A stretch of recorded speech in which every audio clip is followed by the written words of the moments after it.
Hey guys, how's it going?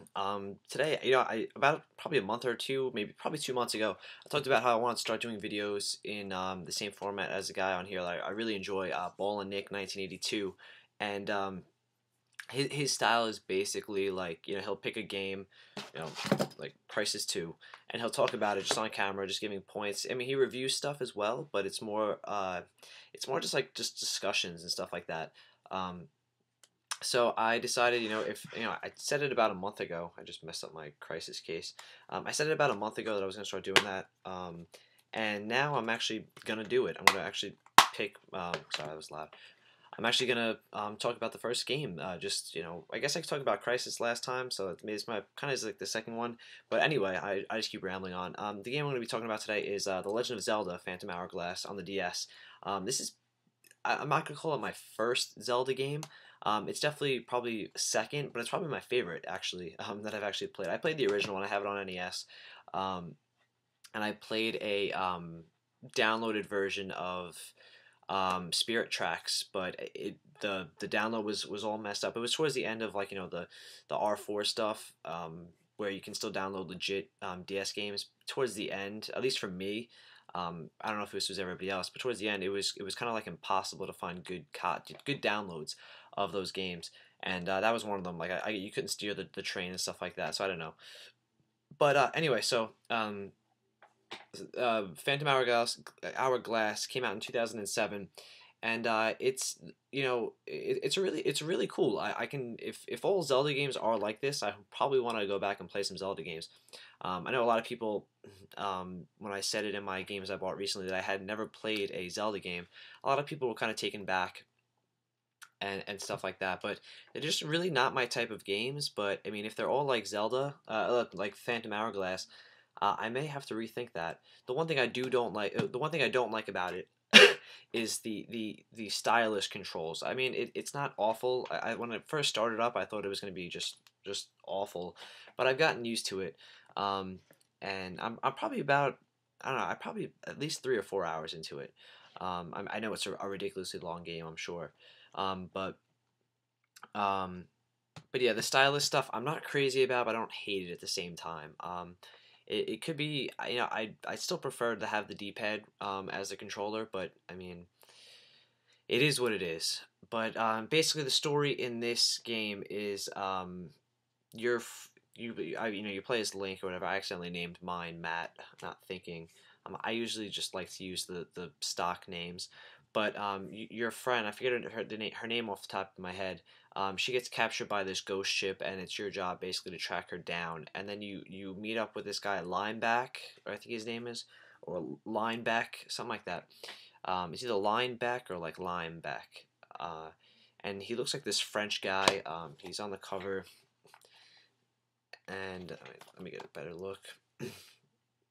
That's him right there. Um, and he is basically like a ship captain, and he drives you around. He's in search of treasure, and you're looking for your friend. He's also in search of the ghost ship, but he's just there basically to he doesn't he, like, he kind of conflicts with Link and this like fairy that goes around with him. I'm shutting my sound off, and he basically is just the ship captain. He's out for money. Um, The combat is really cool. I like the combat a lot. It's just like you point at an enemy and then like Link jumps, or you can swirl the stylus around and do like a circle cut against your enemies. So that stuff really works well. Um, the puzzles, I think the puzzles is a big reason why I don't really go for Zelda games. I'm not really good with puzzles, I'll be honest. I mean, puzzle games I'm okay, but like environment puzzles and stuff like that, I'm tough. I'm just not that good at it. Um, so even as simple stuff as God of War, I'm just like I'm just not good at it. But these ones I'm actually liking a lot. It does a cool thing.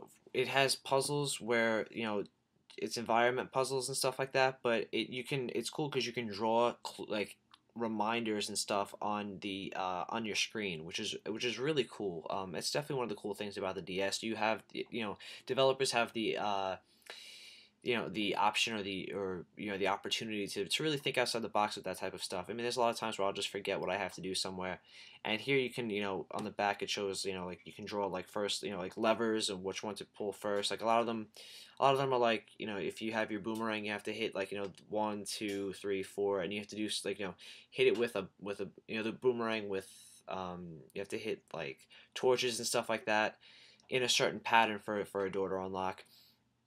And just stuff like that is really cool. I'm really liking that.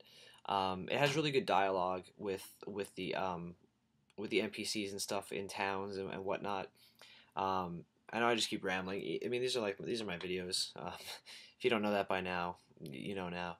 But I just try and think of stuff that I like about the game.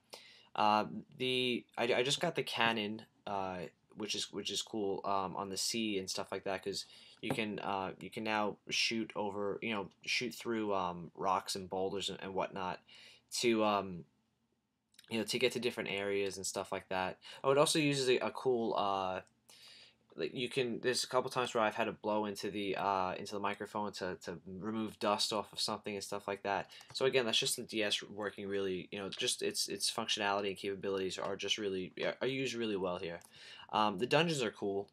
They're pretty long and deep. How I guess they should be, and they're stockpiled with puzzles and stuff like that. Um, I just there's a lot of good stuff here. I'm really blown away by it. I'm really glad I traded Pure for this, and I'm definitely really happy I did. I'm if you know me, if you've been following me on here a while, you know that I'm not one to really pay attention to stories and stuff like that. But I'm actually paying attention to this one, and it's pretty good. I kind of covered that already. But yeah, I mean, if you haven't checked out this game, or if you're kind of on the fence like I was about Zelda games, you should definitely check out Phantom Hourglass. I don't know if this is better or Spirit Tracks. I definitely want to check out Spirit Tracks too. I mean, again, I probably won't finish this. I will try, but my next 2 months are kind of busy, at least until June. So I'm not sure, even maybe until July. Um, but yeah, so I'm really liking it a lot, and I didn't think I was going to. And to be honest, when I traded for it, I just thought I would have this in my collection and it would just sit there forever. And I just decided to play it. I have had to reference the strategy guide a couple times, but nothing too crazy. Not on the puzzles, just on where to go next. That's another reason why I'm usually not good with adventure games, because they don't really tell you where to go next and whatnot. But it was always just for a quick thing, just to put me in the right direction, and I've been doing it all on my own, which is pretty cool.